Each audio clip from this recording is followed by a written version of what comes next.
Years back, when I was still in the Nebraska region, in Nebraska, the disciples of the United Church of Christ do our camping and youth ministries together. A lot of other things too, but especially those. And I was for 6 years the chairperson of the Committee on Youth and Outdoor Ministries.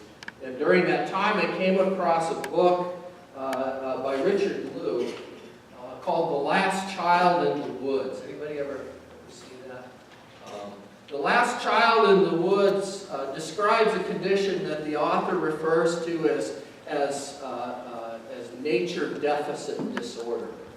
And maybe you're like me, that you're getting a little bit suspicious that every situation and every problem that we come up with now is named as a disorder. And 100 psychologists write papers and journals about it, and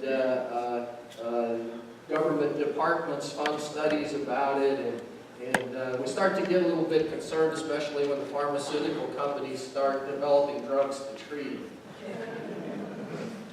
And that is not in any way to say that there aren't legitimate health concerns that can be treated by psychology and by medication.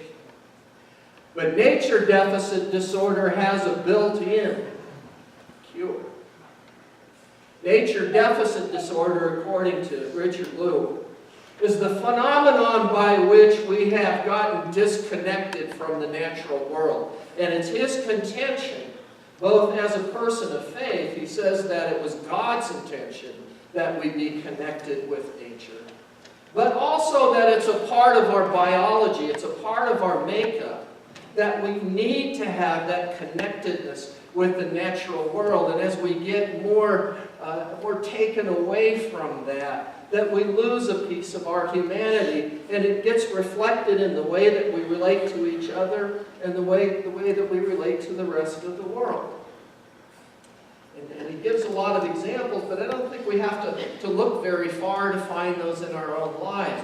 If you go back several years, just even to the point where we started insisting that we have climate control in our buildings. I mean, how many of us are sitting here fanning ourselves because the air conditioner hasn't been installed yet? It's on the way, by the way. The first part is installed and the other one's coming from somewhere. Who knows where? We will have air conditioning soon. But how many of you remember a time when you didn't have air conditioning?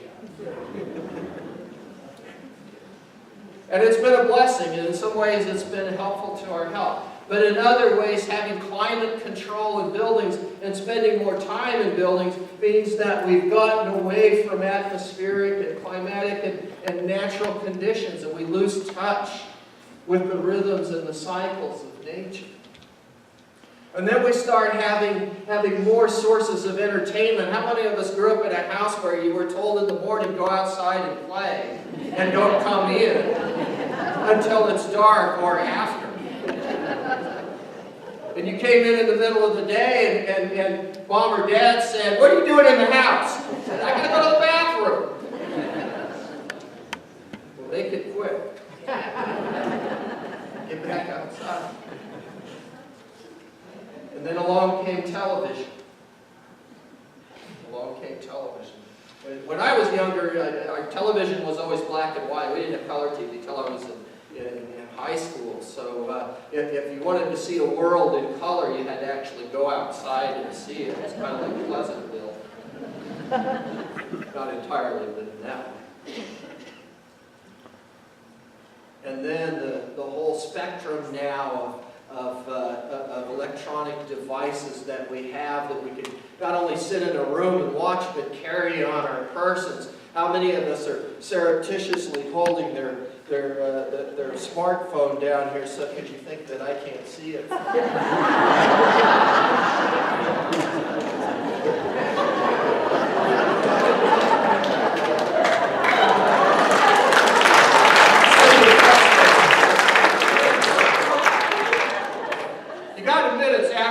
Somebody can actually send text messages from their phone without actually having to see the keyboard. That's how familiar.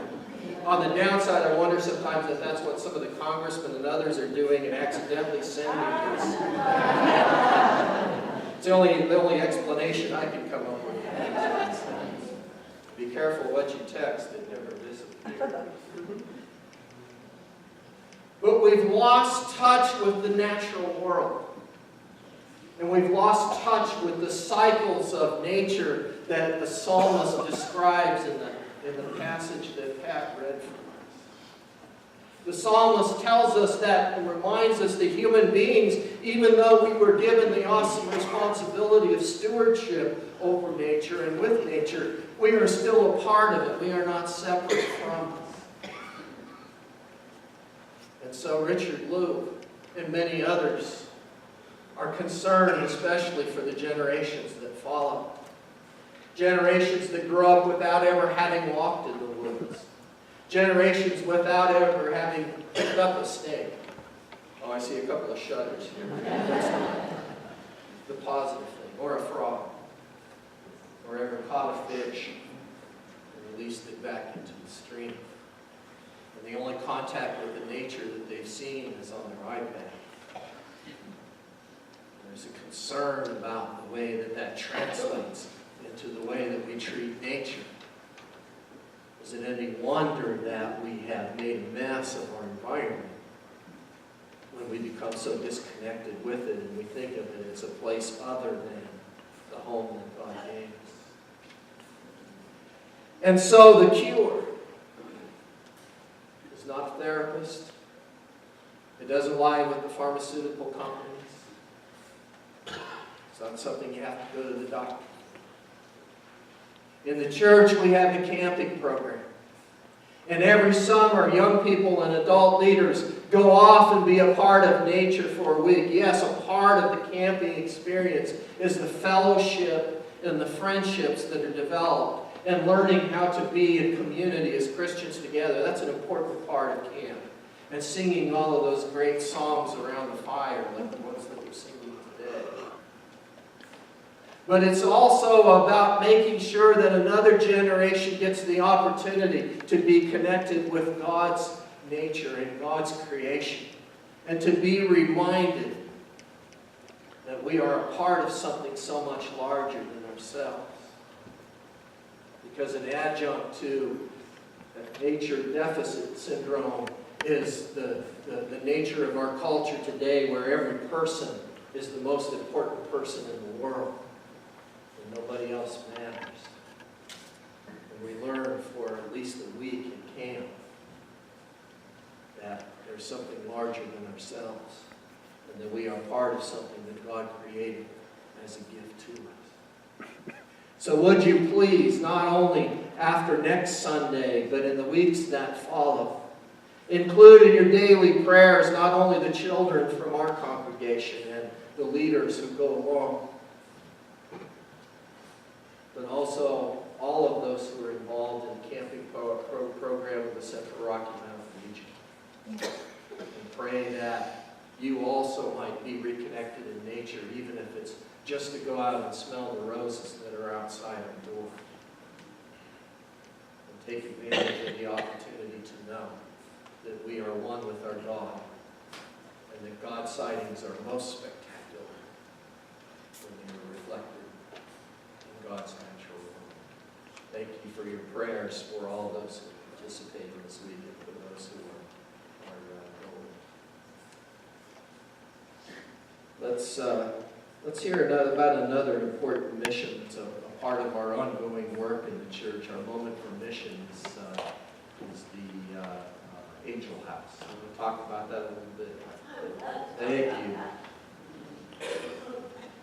You want my lucky hat to do that? We pass it around a lot.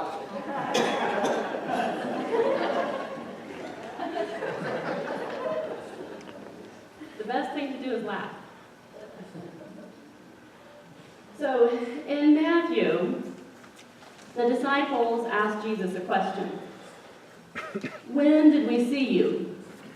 And I'm going to paraphrase the answer, because if you open up Matthew, you're not going to find these exact words, but I'm going to paraphrase. When did we see you? And Jesus says, You saw me as you set up beds, as you set the clocks, as you put the lamp on the table. You saw me as you cooked the meal for 20 instead of 2, and as you washed the dishes, thinking you must have had 40.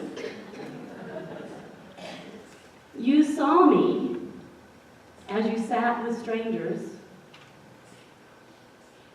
You saw me when you gave up your comfortable bed and you slept on a cot.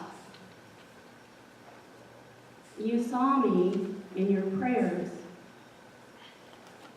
You saw me as you worked with the people from Angel House. You saw me